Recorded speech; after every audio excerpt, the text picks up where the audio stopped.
Housebroken Clothing and ClassicSci-Fi.com have joined forces to present the ultimate in classic science fiction-inspired apparel. All shirts are hand-printed here in the USA. Everyone loves the luxurious feel of these shirts. The prints are lightweight with soft inks, making them the perfect combination of style and comfort. Each shirt is unique and meticulously cared for during production. They are then inspected, approved, and signed by the artist himself. All this plus free shipping. They've got Frankenstein shirts, Night of the Living Dead shirts, UFO shirts, all sorts of shirts. They're great shirts. Check out the shirts today at ClassicSci-Fi.com.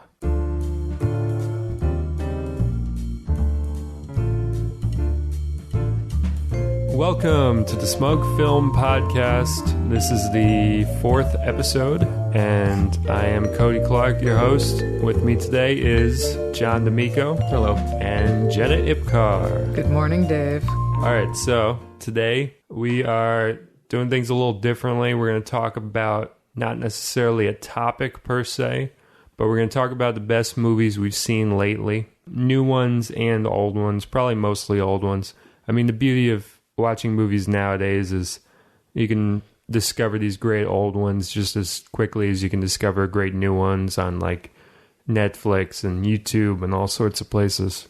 Who wants to go first? Who's got a nice little movie that they want to talk about first? Well, I just saw Gojira last night, aka Godzilla, the original. I saw that at Film Forum, actually, which was your exact recommendation. It was good. I liked it. Much moodier, darker than I expected. Had you never seen it before? I haven't, actually. I mean, like, I've seen clips of it. I remember seeing Mothra on TV, because I remember those two little women who sing that song. Yeah. Mothra, like I remember that, but Godzilla. I never saw the original Godzilla, so that was cool. It was definitely just more depressing than I expected it to be, and less of a monster movie and more of a sort of just depressing H-bomb movie. Do you know the inspiration for it besides that bomb specifically, but the like actual incident? It was inspired by the Lucky Dragon number 5 thing, which was it was this boat that when we were doing A-bomb tests in the Pacific, this Japanese boat just sort of like drifted into the radiation zone, and everybody on board got real sick. And it was like a big stir in the early 50s because, you know, we had just nuked them. And so Godzilla like was kind of a response to it because there's a lot of revitalized interest in just how grotesque the whole A-bomb thing is. And there was also another movie right around the same time as Godzilla called Lucky Dragon number 5 that was like a very specific factual recounting of it. It's terrible. It's terrible. Godzilla is like by far the better tribute to that. And also the Incredible Shrinking Man at the beginning when he's laying on the deck of that boat and the radiation hits him and he starts to shrink. That's where that came from too. They were all the same event. I feel like in general, actually, Japanese history is always about this sort of burning and rebuilding, which I think is sort of an interesting historical fact. But yeah, I don't know. Yeah, it was a cool movie. And then at the end of this, actually, they had a guy who came out and basically compared the American cut, Godzilla King of the Monsters, with this Japanese version, and of course, completely different film and like laughably terrible looking. They insert this like white guy. I've totally just blanked his name. It's Raymond Burr, who is great. I mean, I don't want to say anything bad about Raymond Burr, but it's just this weird. It's this weird like movie on top of the movie, and you can kind of. The thing with Godzilla, I always thought was that it's weird to see the original now because it's so unlike all of the other ones. But when you see Godzilla King of the Monsters, which was the version that a lot of people grew up on, it's the version I grew up on too, you can kind of see the path of Godzilla into camp just in that one version. I feel like it was a big step in making Godzilla this like weird sort of goofy thing. More interesting too is that they showed the Japanese poster for Godzilla King of the Monsters, and on the Japanese poster it says re-edited, now 100 times more interesting. Oh my god. Which is terrible. Well, Raymond Burr, he was a big actor though. It was sort of like star power that got thrown into it, and it just doesn't work. But it's weird. I like the Godzilla series because all of the good movies are nothing like any of the other movies in the series. Like the original Godzilla, there is not a single other movie in that series that's anything like it. And then The other one I really like, Godzilla versus Hedorah, which is this weird... It's almost like that Japanese movie House. It's this That's weird... a great movie. Yeah, it's sort of like that. It's this kind of like acid, trippy, early 70s environmental movie. And like it switches to animation in the middle. And it just does these really strange things. And there's the other one with King Ghidorah, the first one with him. That's the necked monster, right? Yeah, the triple-necked monster. The first one that they bring him in, I forget the name of it, but that's another one where it has this really singular early 60s pop arty kind of look that none of the other ones quite match. So it's kind of an interesting series because all the hits are totally different from each other. And also the lighting in that first one. A lot of the subsequent ones obviously were in color and a little too bright, you know? Like it seemed like everything cool was happening in the daytime because they wanted you to see everything. But that first one, it's just you really get a sense of like nighttime, like in those like dark scenes where like the light is just kind of etching out his spikes on like his back and or when he attacks during the typhoon, which I think is the best part of the movie. And you don't see anything, you just see faces and lightning and you hear him. Yeah. That's a really good scene. I was always a big fan of Rodan.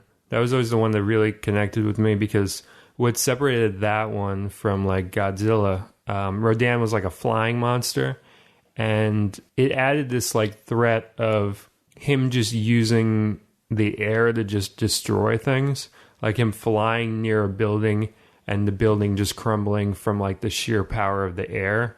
It was almost like it was like insult to injury. With the other monsters, like they have to actually like swing their arm and like bash a building.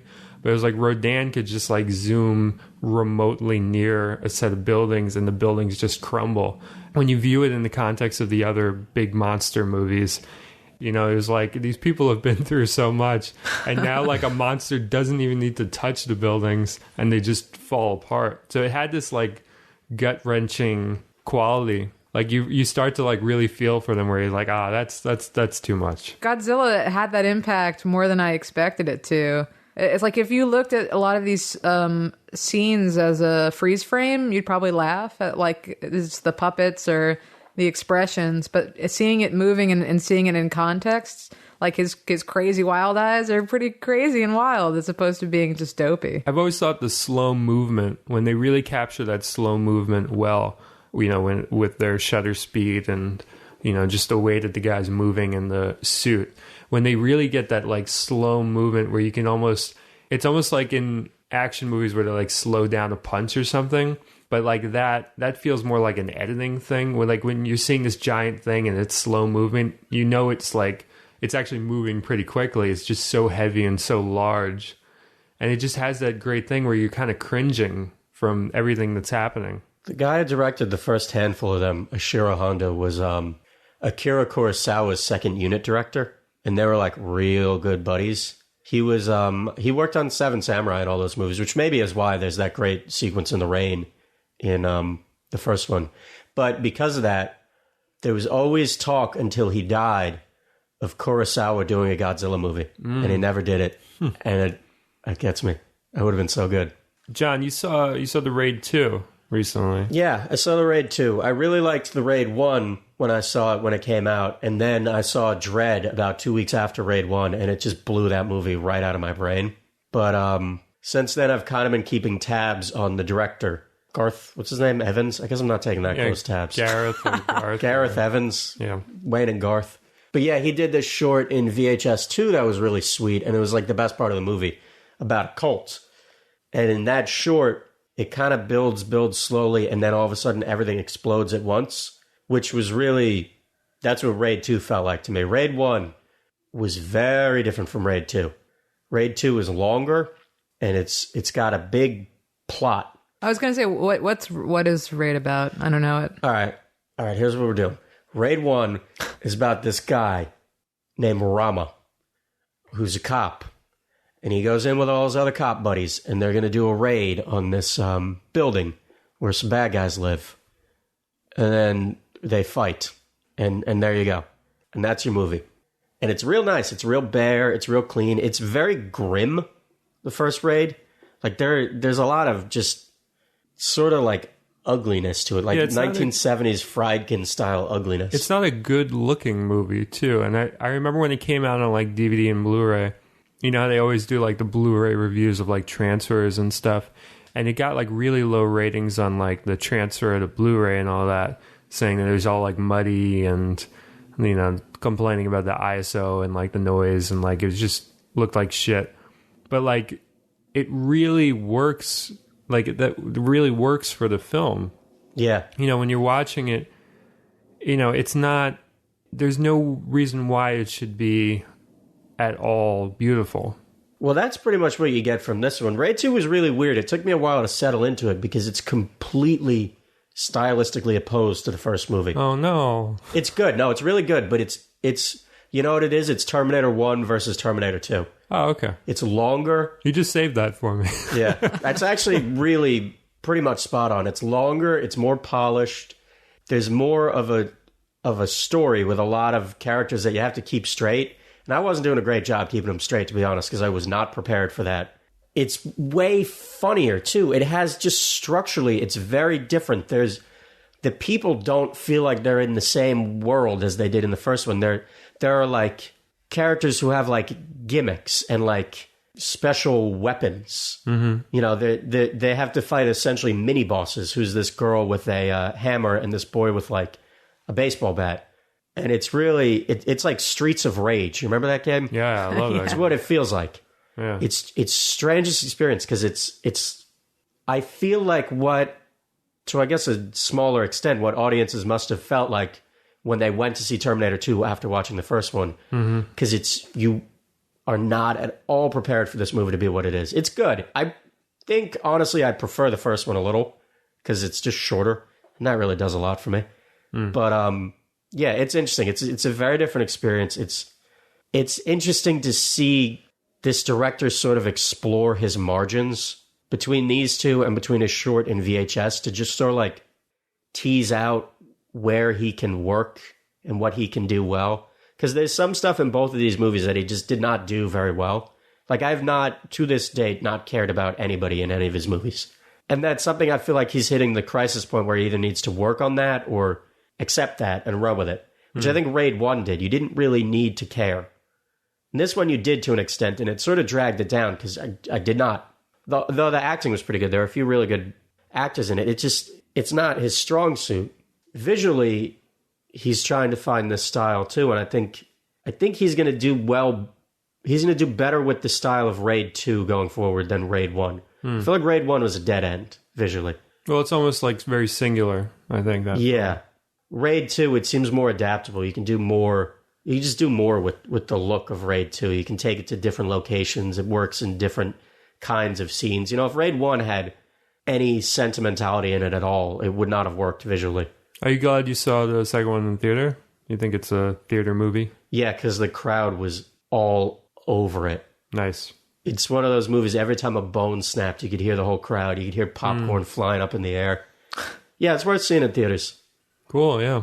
I've been exploring the earlier works of Cary Fukunaga, who everybody adores now for his work on the show True Detective. The movies that he did before then were Sin Nombre in 2009 and Jane Eyre in 2011. And so I watched both of those. I watched Sin Nombre first, and that one absolutely blew me away. It's one of those movies where the structure of it just flows so well that you don't really want to describe too much of the plot to anybody because the storytelling is so solid that you can start with knowing absolutely nothing about what is going to transpire. And you're steered through the story in such an effortless way that you don't want to ruin that experience. I guess it wouldn't ruin it entirely for me to say that it's kind of like it almost has that like Slumdog Millionaire quality to it, but it's just more pure and honestly stylistic. Like this just feels like this very singular, creepy gang sort of romance chase thing. How does it stack up visually to True Detective? You definitely see the shots that like perhaps Nick Pizzolatto, or however you say his last name, saw it when he watched like Sin Nombre, like the shots where he pointed it and was like, yeah, okay, that's what I want, and that's what I want, and that's what I want. Like, you can see the stuff that he definitely carried over into working on True Detective. Like, there's these great shots, especially early on, where, like, the main guy or, like, one of the other sort of main guys will just be, like, sitting looking at something. And it's just these great shots of him just, like, sitting still, like, looking at, like, something on the wall. And you just see, like, you get a great sense of, like, the entire room.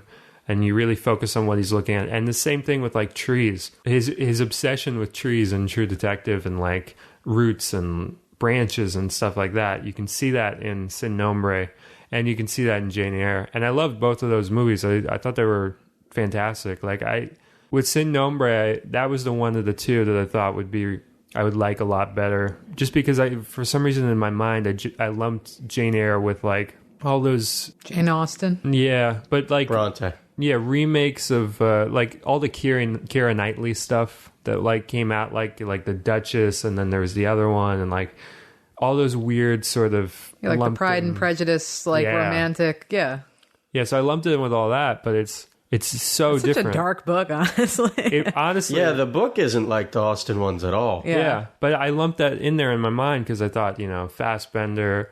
romantic lead, and then this girl, and, like, I thought it was just one of those movies. The thing that threw me about Jane Eyre at first, like, the first act of it is kind of jumbled and kind of difficult to follow, and probably wouldn't be if I'd read the book, but, like, it feels like they were trying to rectify certain jumps in time and stuff that happens in the book by, like, front loading the movie. Like, if you can get through, like, the first 20 or 30 minutes, then you're in the clear. Like, the rest of the movie flows really well, easy to get through, easy to follow. But, like, the front, it's like there isn't really much to grab onto. You're just kind of watching these events transpire without really knowing much about any of the people. And then it's also skipping through probably the happiest part of her life, which is just as miserable, and then it gets worse, That's what... Yeah, there's a lot of jumps in time, and if you get through the first 20 minutes, it's a hell of a movie. Another thing I watched fairly recently on Netflix, actually, was OSS 117. Oh, man, the best. Which is... Wait, the sequel, right? The sequel was amazing. Lost in Rio versus Cairo Nest of Spies is the first one. Yeah, the first one, not so much. But not so much. I mean, it has its moments. You can see what they're trying to do, and you want it to be so much better than it is. It was like a test movie. It felt Yeah. like. It was like they were trying to figure out what they could get away with and what even the humor of the situation was. Which is funny because the second one is, like, just so over the top. Oh my God, it's amazing. It's like, so, I mean, and this is like a Jean Dujardin as basically a sort of Sean Connery, James Bond kind of figure in the 60s in Rio. So it's like full of, like, crazy sexism, ton of racism, all of these stereotypes about Bond movies, all these stereotypes about French people. It's a French movie. Just like really funny. I mean, and it's a comedy. It's meant to be, and it's just so well done. It almost has like that Zucker Brothers, like Airplane, Naked Gun kind of vibe to it. Yeah, it's like a fun romp for something that's so, like, misogynistic, and racist. Like, just over the top. And I didn't like the artist, so I didn't really catch on to how talented he was because I just was distracted by not liking the movie. But you really see how amazing he is as an actor in this one, in the OSS sequel.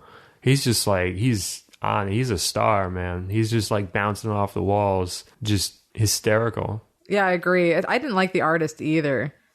He's great. He's been good in everything I've seen him in since. What have you seen him in? He was in Wolf of Wall Street. Where was he there? He was the Swiss banker. Ooh, he was, wasn't he? I did not recognize him in that. Maybe because he talks. Well, there you go. He's a good actor. Did you see Grand Budapest? I didn't see that one yet. I did. I really liked it. Really? So, did you not?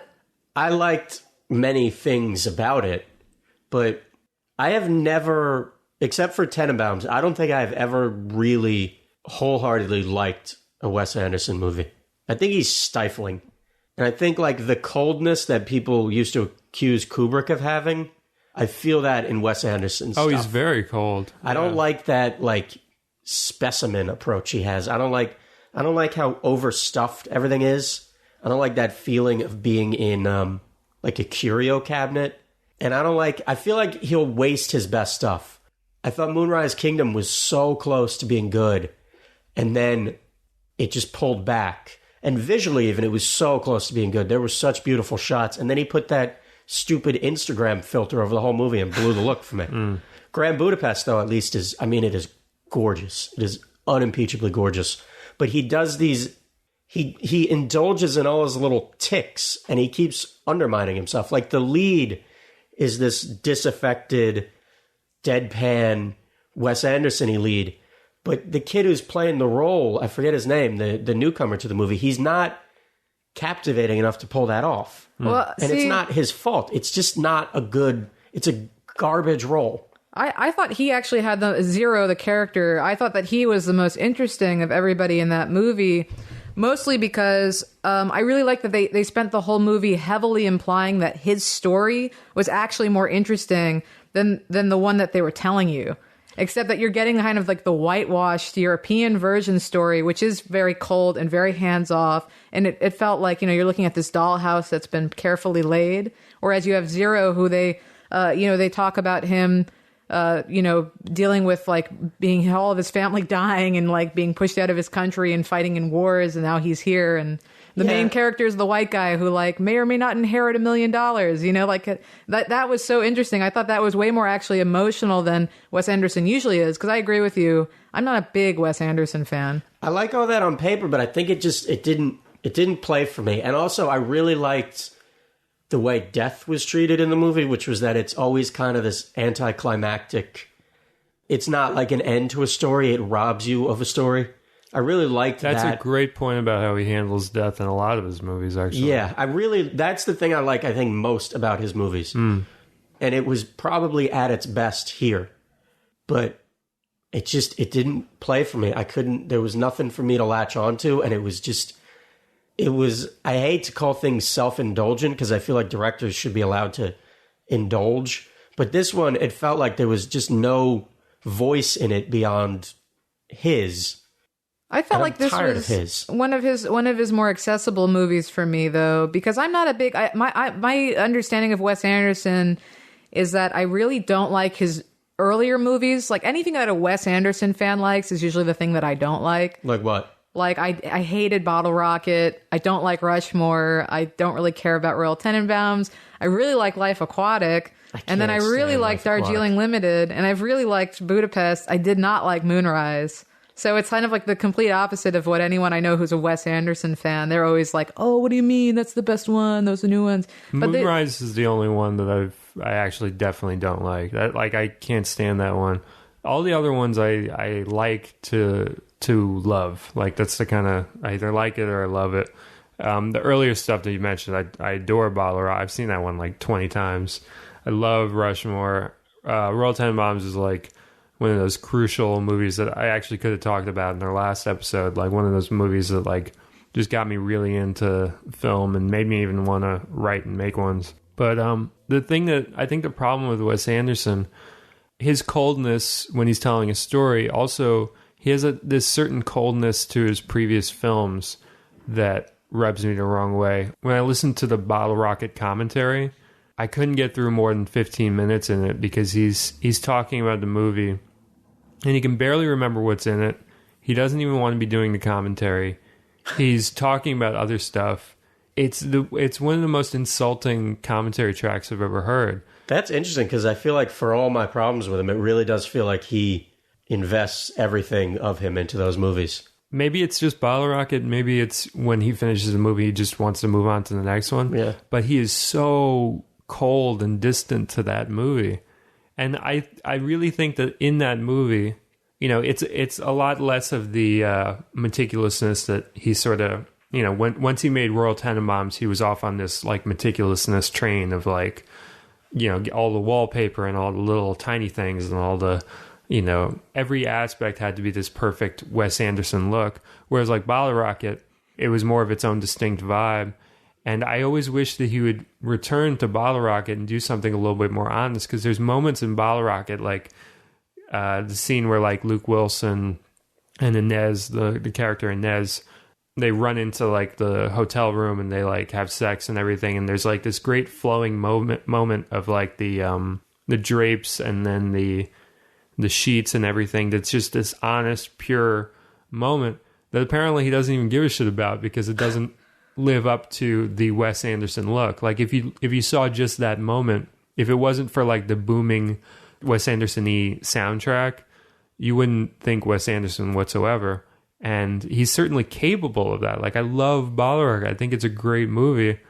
And it's weird to see a director disown something that you feel is great. He's like Bresson or Hal Hartley to me, where he has this stylistic impulse that he constantly explores. And like with Bresson with that sort of starkness, and actually it's sort of the same thing for all of them, and Hal Hartley with that kind of like disaffected vibe, when it works, there's nothing else like it. Like with Bresson, A Man Escapes, I mean, you can't imagine that movie any other way.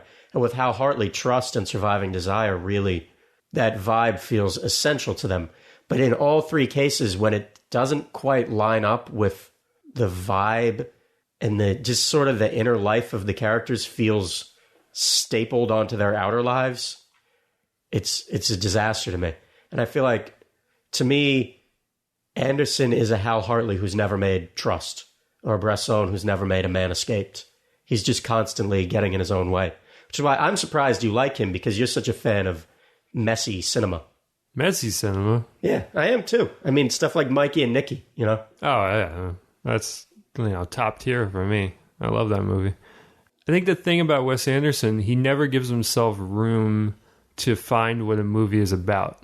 I feel like that's a really good way of putting it. I think the thing that I love about like the directors that I love, like Vincent Gallo is a great example, because whether you like Brown Bunny or not, whether you like Buffalo 66 or not, there's something about him where he feels like he's constantly over the course of the film rediscovering what the movie is about at each certain beat. I think Woody Allen is like that. Woody Allen, that's a perfect example too, because he'll always, people give him shit for like revisiting themes that he's done before, but he always, if he does that, he revisits it with like a certain different wisdom to it. Yeah, like Howard Hawks remaking Red River 3 times. So with Wes Anderson, it feels like he has the movie all in his head right at the start. This is how it's going to look. This is the characters. This is all that. And we'll just make it. And then it's done. And then, all right, next one.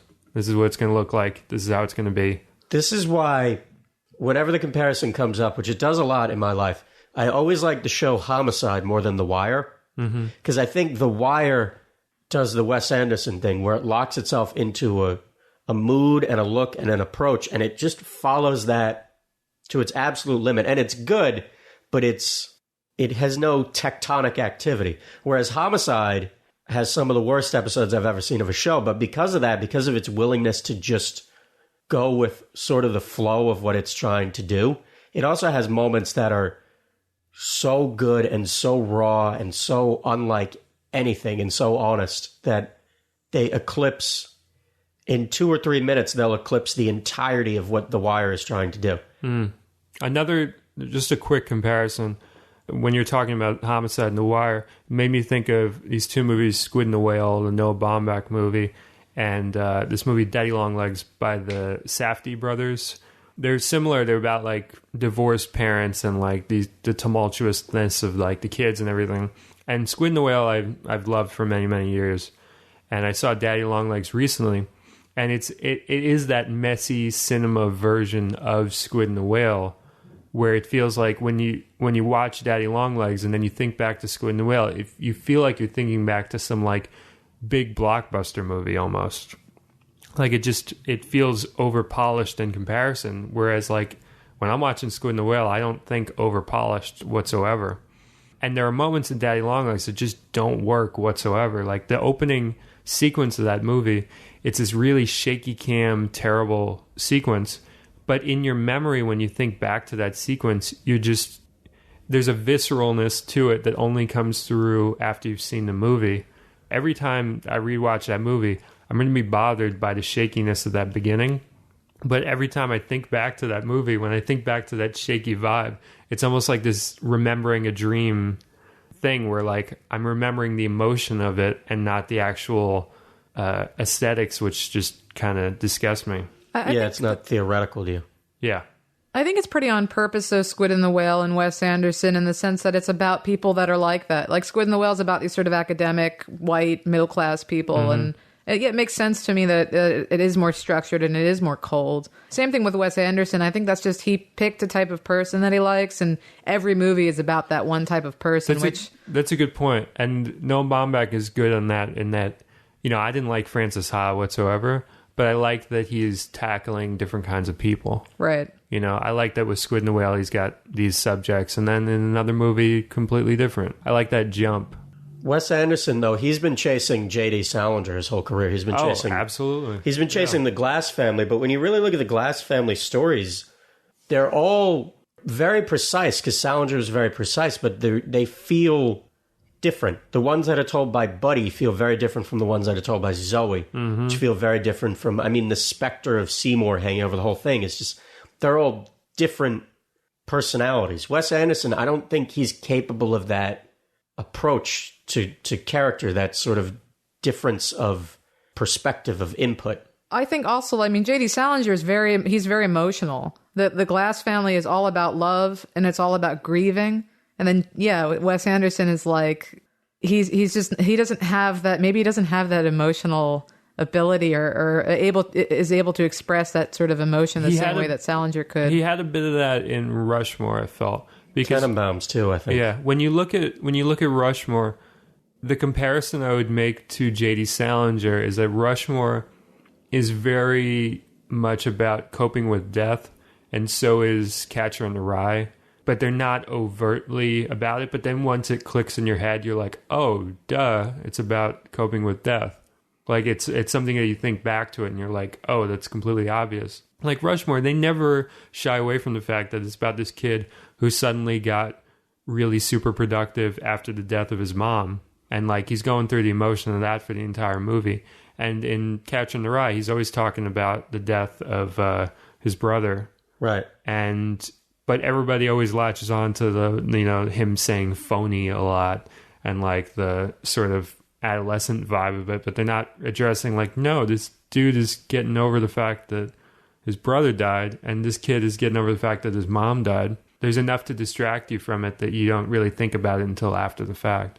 That's how I felt about Llewyn Davis. Llewyn Davis is so about loss and grieving, and you can dismiss him as being a major jerk off, which he is.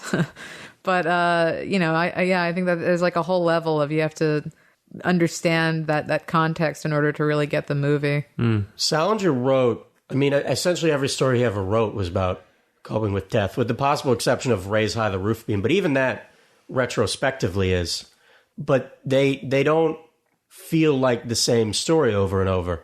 Anderson feels like he's just doing the same thing over and over in different locations. I think from Royal Tenenbaums on. Yeah. I think that's really the divide. Yeah, I feel like you got to make kind of a demarcation, because those first three are different. Mm-hmm. They're like Kubrick when he has those black and white ones that just, you might as well be talking about a different... And that's what got me excited about Wes Anderson in the first place, was that I saw Rushmore first, then I went and saw Bottle Rocket, and it was different, but it was enough the same that I could see the auteur quality. And then Royal Tenenbaums came out, and I was like, oh my God, this guy is so much in him. Yeah, I can't even fathom what his next movie is going to be like. And then it conformed a bit to the Royal Tenenbaums thing. It had stop motion and claymation, but it still kind of conformed to the look of that. And then the one after that conformed to the look before that, etc. See, I feel the opposite, though. I feel like those first movies are all the same, and then as they go on, they get better. Well, you're wrong. I Completely the Fox opposite. One. I hated the cartoon one. I couldn't even finish it. I love that one. It was the look. This is what we were talking about last time, where sometimes looks Whenever it's the look, it's like, what can you say? Either you respond to it or you don't. Let's bring it back to good movies, though. I'm going to mention quickly, there's this great documentary on Netflix, which is a documentary about Bob Guccione, which is called Filthy Gorgeous. And Bob Guccione was the guy who ran Penthouse and came up with all that, and kind of came up with the look of that magazine too. And a lot of people don't know that the look of that magazine was very artistic. It was very... He played around with light in a way that Playboy didn't, which was basically his competition. He basically went into making this magazine, Penthouse, with the intention of, let me do Playboy, but let me make all the pictures gorgeous, and let me make all the articles way more interesting. And he was completely successful when he stuck to that. And then over the course of the documentary, you find out he got into these weird, like, business deals where, like, he was not a businessman whatsoever. Like, he's making these, like, rookie businessman mistakes, and he thinks he knows what he's doing, but he clearly didn't. And if he had just stuck to, like, his artistic impulse, he would be remembered way better than he is. And, you know, he was dearly loved by those around him. And you look at his work, you look at these shots from, like, the 70s Penthouse, and, like, Jesus Christ, if they were a movie, you know, he would be an absolutely famous director. And if he had gone down that path of just sticking to art, you know, we'd have a much different legacy to remember him by. And I really responded to it because when I was looking at his photography, it reminded me a bit of like what I did in rehearsals and stuff, where I was playing around with like high ISO meets weird colors that kind of bounce off and sort of mutate because of the high ISO and like all that sort of thing. So it's like I felt like if I were around that at that time, I would have been taking photographs along those lines. And I just felt like this connection to him. And it almost felt like a cautionary tale watching it. Because, like, I'm not really that business minded. So it felt like a cautionary tale for artists, which I really dug about the movie. How about all those naked women? Yeah, right? Yeah. Boobies and whatnot. You guys should see it. It's really good. Anybody else got a new movie? I got an old movie. Yeah? I saw the other night, totally blew me away. Royal Hunt of the Sun from 69. It's based on a Peter Shaffer play who wrote Equus and Amadeus. And it's about, it's kind of brilliant. What's going on in my life at the moment is that I watched Jaws again recently, and I've been on a big Robert Shaw kick. So I've been trying to find all the Robert Shaw stuff I can. And this was kind of like, I thought it was going to be like second tier Robert Shaw. It is absolutely first tier Robert Shaw. This is one of the best performances I've ever seen from him. Really? He's Pizarro, and it's about Pizarro when he first encountered the Incas, and it's a true story, or at least a true premise. He and his conquistadors kidnapped Atahualpa, the Incan king, and kept him under guard for ransom until his kingdom filled up this big room completely with gold and silver. And then they melted it all down and turned it into gold bricks. And it's about Pizarro, who's Robert Shaw, and Atahualpa, who's Christopher Plummer, and their interactions. And it's real Peter Shaffer because it's really about this guy who came from nothing, who was he was like an orphan, he was very poor, and it's about him coming face to face with a man who's convinced he's a god king. And it has this really interesting, it's ballsy in a way that you just don't get in movies that handle religion anymore.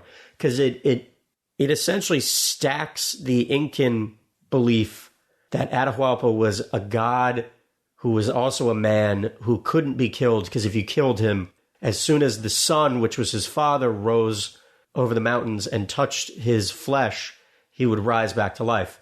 So it overlays that theology with the Christian missionaries who were along with Pizarro. And it kind of puts their hypocrisy and the Incan kingdom's hypocrisy on blast in this really like late 60s, just don't trust anybody in power kind of way. That sounds good, man. It's great. And it's beautiful looking. It's these, it doesn't look like anything else I've seen dealing with this subject. It doesn't look like Aguirre or The Mission or anything, because it's the Incan desert. So it's the deserts of South America, which is a really kind of a whole different look. But the trouble is, it just does not exist in good shape. I think there's no DVD of it anywhere.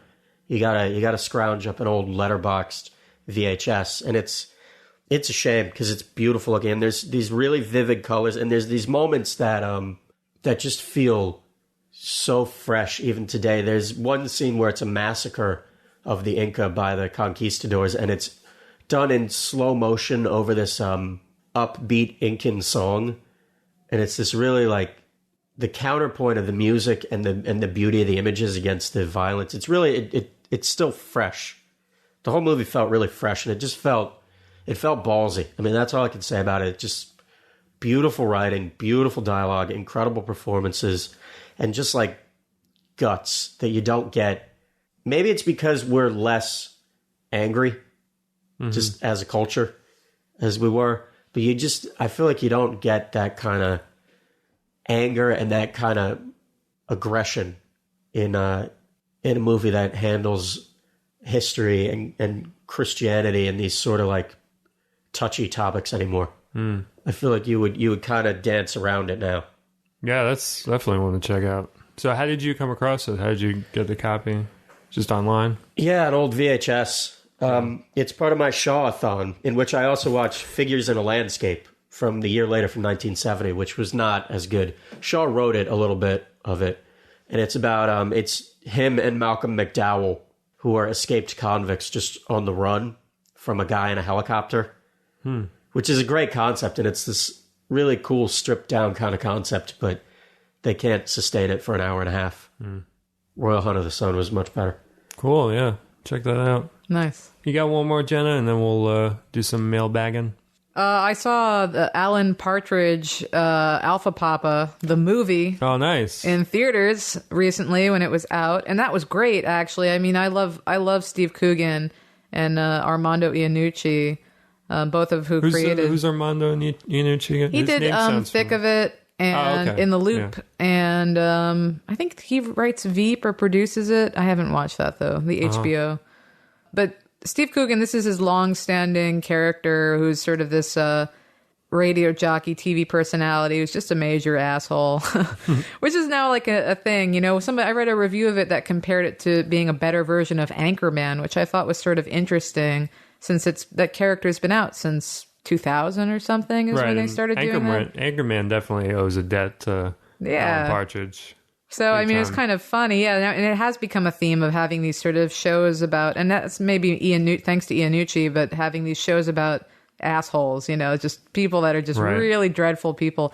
But this movie was really interesting because it's so dark, in the sense that it's about a radio studio that ends up having an employee that comes back in and starts to shoot up everybody and then holds people hostage. I mean, it's like really, I mean, number one, it's basically everything that's happening right now in the news, but then it's just, you know, they don't dance around it. It's pretty intense actually, for this, you know, comedy character who otherwise spends his time thinking about, like, you know, Thai ladyboys, or, you know, it's like they like really like inject this really heavy dark subject. So and it's almost like that kind of like Dog Day Afternoon 70s kind of. Well, like, that's an interesting comparison. Is it like a real time kind of thing where it's like it is real like time, a hostage kind of real time hostage situation, but it's very much so walks the line of being too dark or like too funny, you know, like when it hits, it's really, I laughed out loud multiple times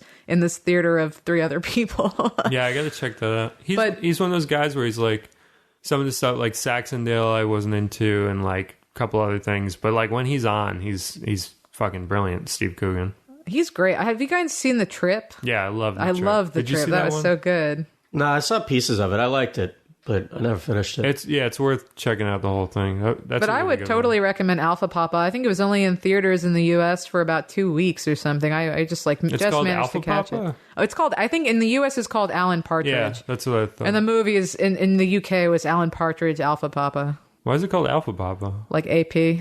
What? It's meant to be military. Oh, all right. It was good though. I mean, yeah, it really manages to walk that line between. You know, I feel like dark comedy in general is really hard to find done well, and I would definitely say that this does it.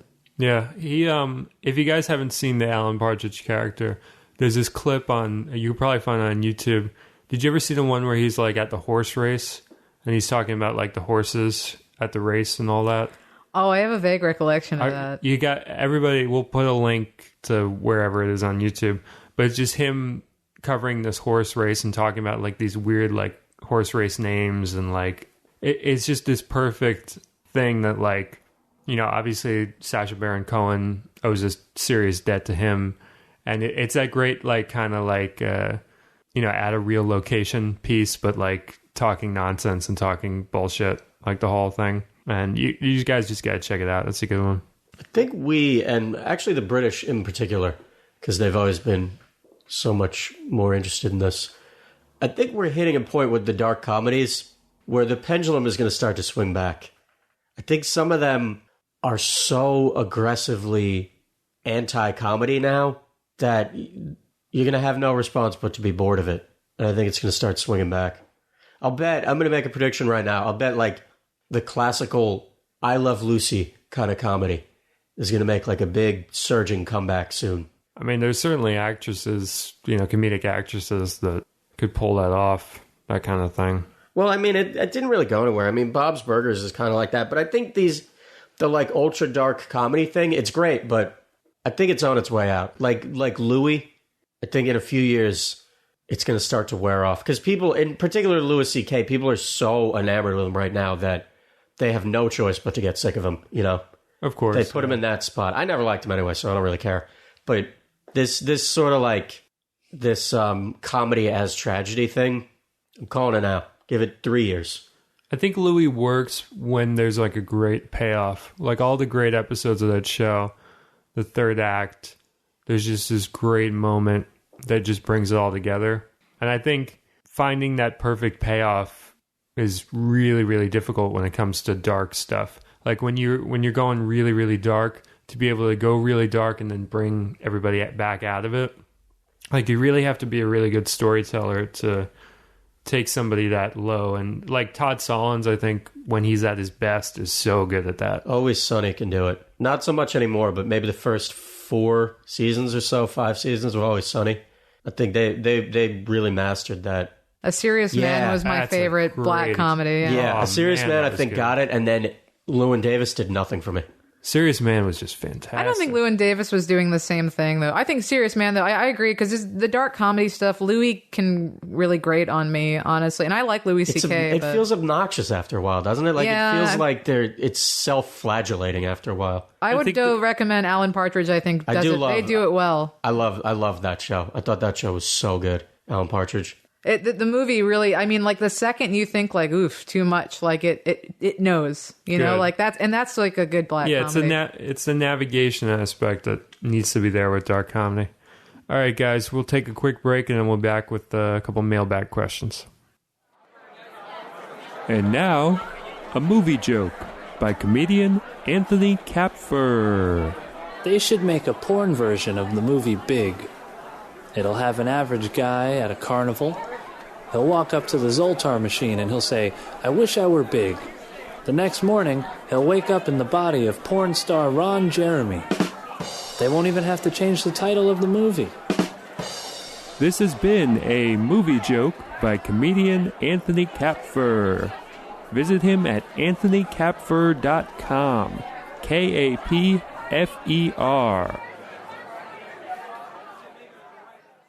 Maya wants to know, what are our thoughts on Mrs. Doubtfire 2? There's been a recent announcement of Mrs. Doubtfire 2. How do we feel about that? Did you guys even like the first one? I don't even remember it. Yeah, it's one of those movies I saw as a kid that, why would I return to it? It's like making Dunstan checks in too for me. I think the first one's actually pretty good. I wrote a piece about it for the site where like I realized that it's a perfect movie for teaching kids about divorce, for one thing. I ran into this thing when I was working at a video store a while, like years and years and years back. That movie went out more than any other movie. Kids that would rent that movie would rent it multiple times, like every couple weeks. They would just keep going back to it. That was our most rented movie in the entire store. And I think the reason why kids went to it, it's kind of no bullshit when it comes to divorce, but it doesn't go over the line and take it too dark, where it's really just kind of like, yeah, mom and dad don't get along, so they shouldn't be hanging out with each other. And that's how it is. And it steers you through it for, like, a lot of these kids in the neighborhood where I worked at the video store, a lot of them were like kids of divorce and stuff like that. And also, the thing that I like about the first one is it's kind of like a superhero movie. And once I interpreted it as that's when I really fell in love with it, because it really has that superhero origin arc, which when done well can be great. When overdone and uselessly done, like in a Batman, where it's like, dude, we don't need to be told that, we get it, kind of thing. With this one, he sees the need for him to have this super suit that allows him to do what he can't do in his, quote unquote human form. And it really just does feel like a superhero movie when you watch it, thinking about that. I have 2 thoughts about that. I will watch it then if they put Blade in it. And 2... Blade versus Doubtfire? Yes. 2, I never understood that name, Doubtfire, because that's such an intense name for like a kid's... Two awful silly concepts, doubt and fire. It sounds like, first of all, no man doubts fire. Second of all, that a should great name for that has to be the name The of sequel? like that should be a Game of Thrones name, I think, Doubtfire. It should be like the Lannisters versus the Doubtfires. It's such like a gorgeous name, and it's very strange in that movie to me. Even when I was a kid, I always noticed it. I was like, Doubtfire. You have to write a film noir called No Man Doubts Fire or something. It could be like a Mickey Spillane novel. Yeah, it's perfect. No Man Doubts Fire. I think I only saw that movie because I loved Robin Williams as a kid, which was like, I think just because he was the genie in Aladdin. But I don't see what there is. I mean, I think you have an interesting point about it. I'm with John, though. I don't remember it really, and I don't really care. Yeah. I really don't know what they could even do in a sequel to that movie besides like, hey, Dad still has this cross-dressing habit. And Right. Well, the thing that worked about the first one was what I just sort of imposed upon it, where it worked in this unintentional way, where like I don't even know that they set out to make the perfect movie for a kid to watch when they're going through a divorce, but they happened upon it, and clearly it works because I saw it go out like crazy. Did you see the this internet? unintentional superhero movie thing? What are the chances that's going to come up in the sequel? Probably not at all. You know, so it's just going to be a generic thing. What were Did you you going to see say? the internet yelling at the little girl from the first one? The girl who played Matilda? The internet like blew up at her because she said essentially what you said, Jenna, which is that she doesn't really see that there's anywhere for there to go to make another one, and she doesn't really have any interest in it. So then, like, I guess AP picked up that story or whatever. So Entertainment and all them were tweeting and posting everything about how star of Mrs. Doubtfire blasts the sequel plans and like slams the studio. Oh my God. And she's just this like, she's like our age. She's just this 25-year-old woman or whatever. Is like, I don't really want to be in Mrs. Doubtfire too. Yeah. And it turned into this. Frankly, I wouldn't want to be in Mrs. Doubtfire too either. No, absolutely not. it Yeah, seems other like things to do. the Bill Murray thing, you know, where they're just bringing out these sort of people and just, you know, parading them out, you know, out of their old shed, their retirement home, just so they're they can make dredging money. people out of the swamps. Yeah. I feel like doing with the same Robin Williams, they're always trying to make him work. They're always trying to make like something coalesce that like he's the guy. He's the guy that we're supposed to love. And I've never felt that affinity towards him. Popeye. It's the only time I ever did. Yeah? I loved him in Popeye. I'm trying to think what I even... Like, I've liked him in things, but I never really loved him in anything. I loved him in Aladdin. He's great in Aladdin. But they're doing this across the board now. It's the same thing with The Lone Ranger. I mean, I really liked The Lone Ranger, the old TV show. I got into it, I think, like late. I got into it in college because it was a perfect hangover show. Because it's just very soothing and it's kind of pretty. And, like, the bad guys always lose. This is not bad. So I'm probably the only Lone Ranger fan under 65. Right. When they announced that movie, like, who gives a fuck? Yeah. Why? The license isn't worth anything. Just make an original movie. Yeah. Battleship, I thought was a really good movie, but it was tanked by the fact that they tried to hammer it into this franchise that, first of all, doesn't exist, and second of all, who gives a shit about Battleship? Well, it feels like a lot of those movies are being greenlit by what you just said, 65 or older executives that are like, oh yeah, Lone Ranger's a thing that exists, right? All right, yeah, let's do that. Or Battleship exists. Yeah, let's do that. John Carter was the big one, too, because John Carter, those are beautifully written books, and they're a lot of fun, but they've been done 9,000 times in 90,000 forms. So you either got to just go for broke or not do it. And then John Carter tried to play on the name of it, but it was the name of a semi-popular 65 years ago generically named book hero. Nobody knows who John Carter is. And That's some guy at a bank. They didn't even it's meaningless. fucking call it John Carter of Mars. Yeah, they just called it chickened John out. Carter. It So sounds nobody like it would knew be what a it was Denzel, about. Nobody knew what it was about. It sounds like it would be like one of those Denzel Washington movies, like John Q or like whatever. Where Yeah, it's like John Carter Doubts Fire. Yeah, that sounds good. I'd watch that. John Carter Doubts Fire. Yeah, I'd they watch that. drag these old licenses out of the goddamn swamps and the gutters, and they pretend like they're worth anything.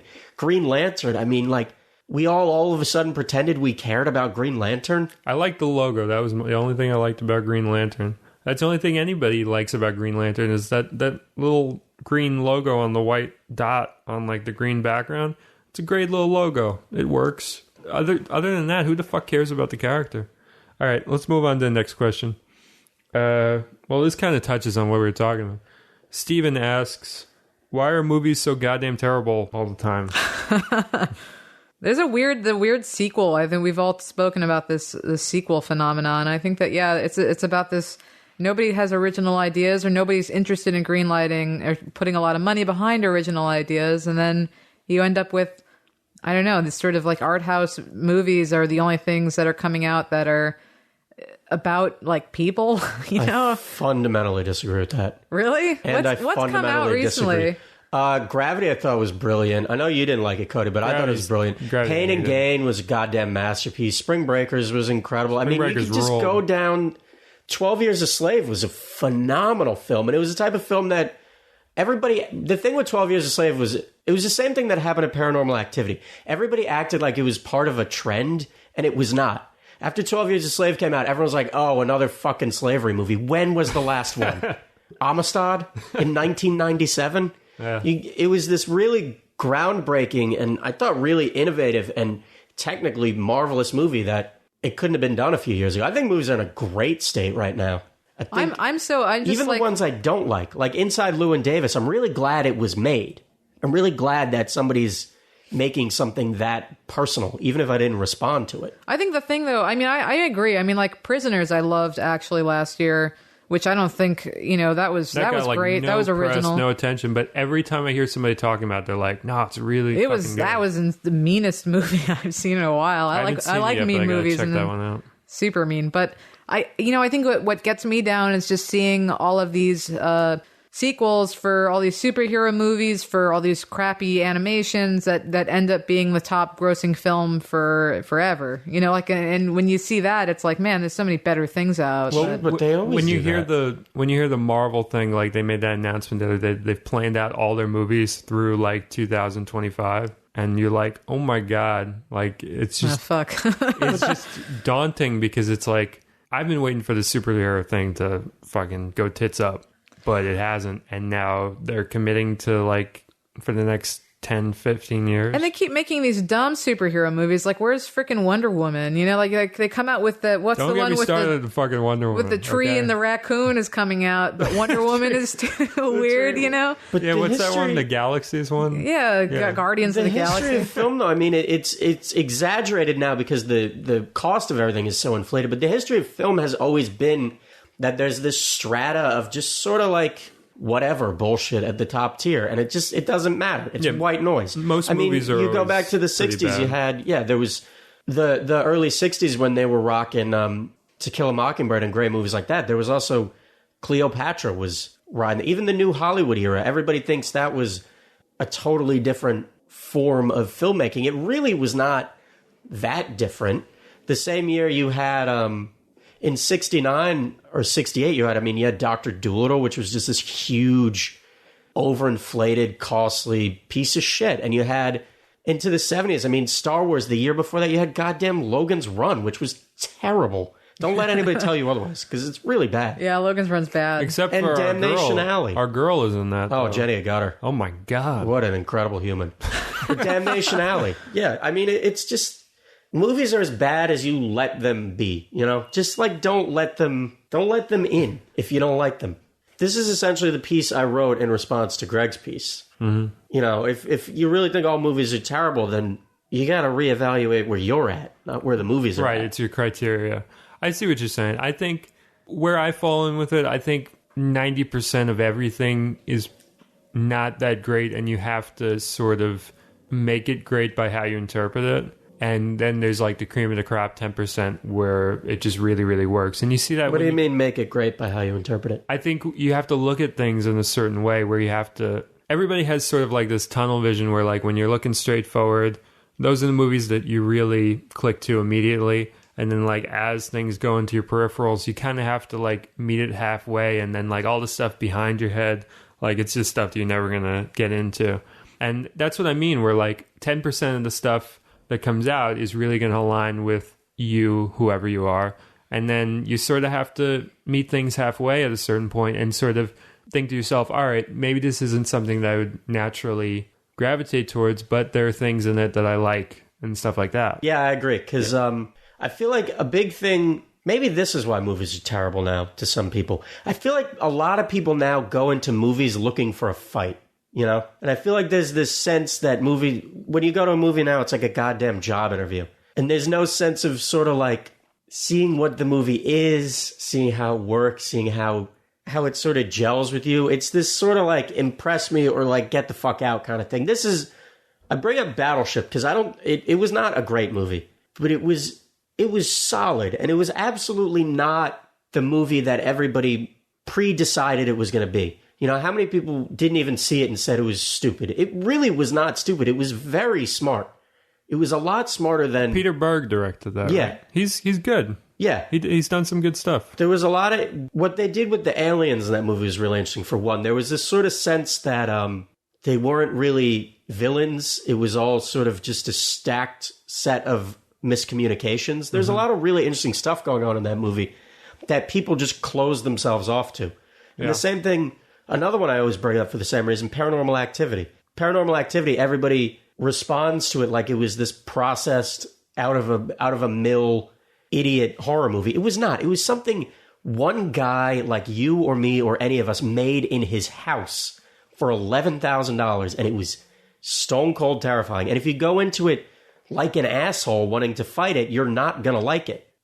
The other big thing, I think, if I could give movie advice, I would say make a point every now and again to go see a movie that you think you're going to hate. Because if you don't do that, you will never find a movie that you didn't know you were going to love. I agree 100% with that. Absolutely. And that it runs contrary to the way most people watch movies, which is they want this sort of echo chamber. But get out of the echo chamber. I didn't think I was going to adore It's Complicated. I love that movie. You like that movie? That movie was so good. I never saw that one. Yeah. And it's one of those ones I didn't think anything about it.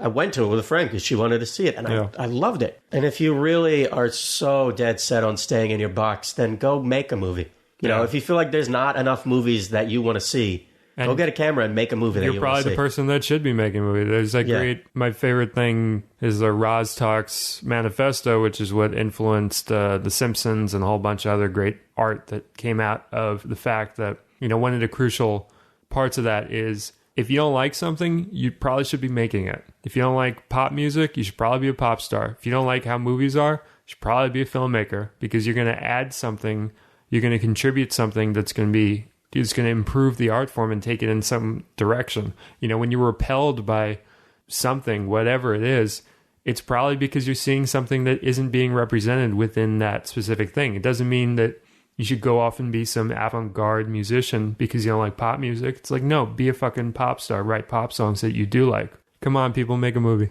All right, so last question, quick one. Chloe asks, if you could pick any entire album of music to make a movie over, which album would you pick, and what would be a dope thing you would make happen in that movie? All right, that's too long. All right, basically, what's an album you would like to make a movie based on? Drive-By Truckers have this album called Southern Rock Opera, which is about the rise and fall of the American South as viewed through the lens of the rise and fall of Leonard Skinner. Oh, man. That is dying to be a musical. Songs are great. There's a lot of meat on its bones. It's got this real strong voice, this like really good Southern voice that's kind of, you don't see a lot of it anymore. That's a good choice. Yeah. All right, you, Jenna. How about, you guys know Gary Wilson, who was like some dude who lived in his basement and made an album? No. He's like a really bizarre guy. You should look him up. He recorded, I'm trying to remember the name of his album now.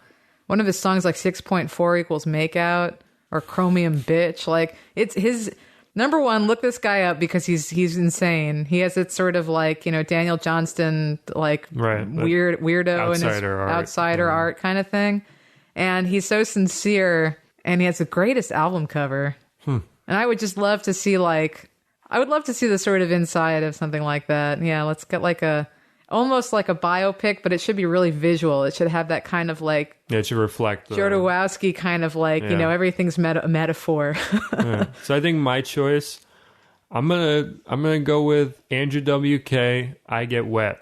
His first album that is dying to be like a musical or a rock opera or something. It just like he's really held up. Like people still love him. People still just love his vibe.